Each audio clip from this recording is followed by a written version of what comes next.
was just knowing what to do. And I think this comes up occasionally in different formats, and people look at it kind of from different angles. But basically, this boils down to knowing what's most important, or understanding what it is we should be working on. So I'll start, as always, with saying, hey, if you don't do a daily review, definitely this is one place you can start, because once you start seeing these tasks and these goals over and over, it becomes much easier and more clearer, because you're seeing these over and over. You're building that habit where you're saying, I'm seeing these same things again and again. And part of that daily review is looking at your goals.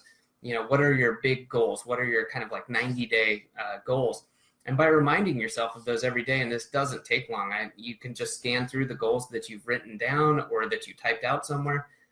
Okay, well, that's the end result. Well, then as I go through my tasks, I should now a little bit more easily understand what I should be working on. So this won't this won't save you from procrastinating. It won't save you from having to do hard work. But this will help you understand that when you use that daily review, weekly review, and in that you include your goals review, that you really start to understand the bigger picture, and then on a daily basis or even hourly basis, you'll understand how your tasks fit into that. And that just helps you kind of mentally, or I would say almost automatically, start organizing.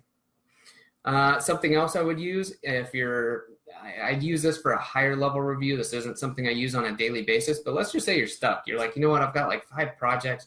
I'm not sure what I should be working on. I'm not sure what really has the most value. Or I do this on a quarterly basis, is use an expected value calculator.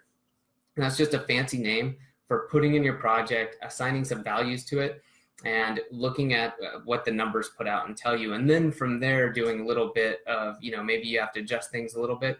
But I can't share the screen right now, but I will share it right here. There's an earlier post that I did in June. And this is pretty cool. This is a post that has the calculator in it. It's in Airtable. And so what you do is just put in something. You can adjust this however you want. Okay, I have personal, business, and second business. And you could take those out or change them. But what I do is list what the project is, just give it a descriptive name so you understand it if you're looking at it later. And then there's 4 or 5 actually main columns. How excited am I? Okay, and all these are on a scale from 1 to 5. 1 is low, 5 is high, and you give it a score. Just personally, how do you feel about this? Is this project or task, are you into it, or is it just busy work that has to get done in order to move the project, or to finish whatever it is? Maybe it's a project, but it's part of another project. Something like that. So just, do a little self-reflection, think about it, and be honest with yourself. Are you excited about it or not? And give it a score. Okay, next is a 12-week ROI. So 90 days. If I did this, whatever it is, what would be the payoff in 90 days? And the payoff doesn't necessarily have to be monetary. Maybe in your personal life, you're saying, I'd like to lose 10 pounds over the next, 6 months. Well, the 12-week ROI would probably be pretty good in terms of health, focus, motivation, just, that type of a thing. And again, that's not monetary. So just, understand what you're talking about and give it a number. Then we have the 24-month ROI, and you can adjust this. Could be 24 months, could be 36, could be 1 year, whatever it is, but a longer term.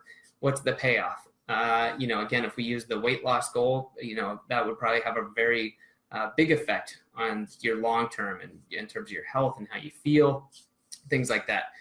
And then it calculates out the total value for you, and it does that exponentially. So it's higher, or you get a large score for giving high values, and it's much larger than just the sum of the values.